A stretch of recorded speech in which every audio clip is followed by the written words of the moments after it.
सरकार की तरफ से अवैध रूप से रेमडेसिविर इंजेक्शन बेचने वालों पर एनएसए की कार्रवाई की जा रही है। प्रदेश के 37 आरोपियों को एनएसए के तहत उन पर कार्रवाई की गई है। भोपाल में 2 आरोपी मिले हैं। गृह विभाग ने आरोपियों के खिलाफ एनएसए लगाने की मंजूरी भी दे दी है। 38 आरोपियों पर मंजूरी होना अभी और बाकी है, लेकिन 37 आरोपियों पर तो एनएसए लगा दिया गया है। तो रासुका की कार्रवाई की जा रही है। अब जो कालाबाजारी कर रहा है, रेमडेसिविर इंजेक्शन को स्टॉक कर रहा है, महंगे दामों पर बेच रहा है, ऐसे लोग अगर आपकी निगरानी में आए, आप ऐसे लोगों के संपर्क में आए, तो बिल्कुल सरकार से, प्रशासन से संपर्क में आइए, ताकि इन लोगों को जो मानवता के नाम पर कलंक हैं, इन लोगों को पकड़ा जा सके।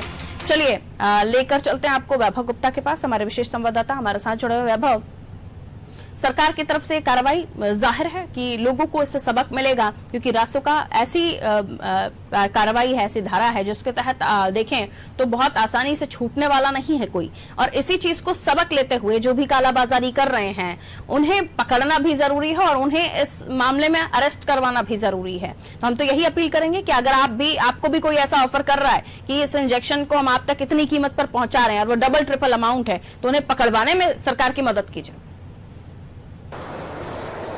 जी,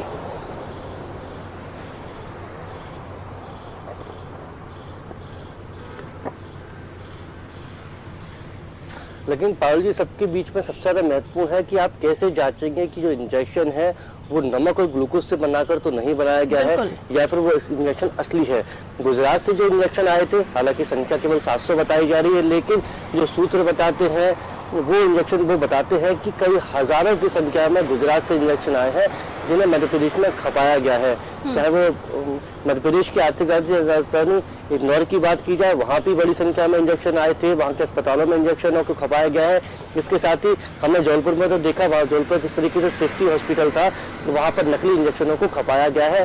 और सबसे ज्यादा महत्वपूर्ण बात कि जिस संचालक को गिरफ्तार करने की पुलिस कोशिश कर रही थी, वो संचालक उसी अस्पताल के कोविड वार्ड में भर्ती होकर अपना इलाज करा रहा था। लेकिन पायल जी, हालांकि सरकार की तो अच्छी बात की जा रही है कि रासुका, राष्ट्रीय सुरक्षा कानून के तहत जो नकली रेमडेसिविर इंजेक्शन बेच रहे थे, ऐसे लोगों के खिलाफ कार्रवाई की जा रही है।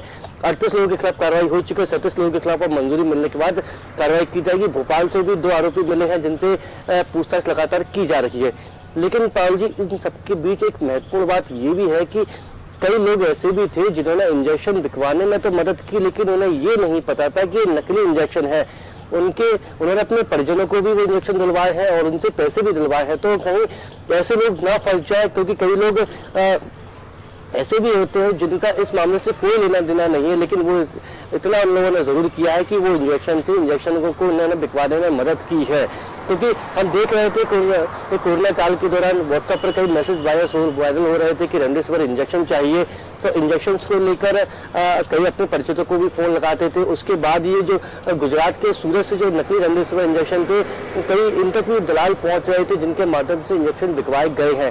तो कोई ऐसा आदमी, कोई ऐसा यंगस्टर या ऐसा युवा ना फंस जाए जिसका इस मामले से कोई लेना देना नहीं, जिसने केवल मदद की है।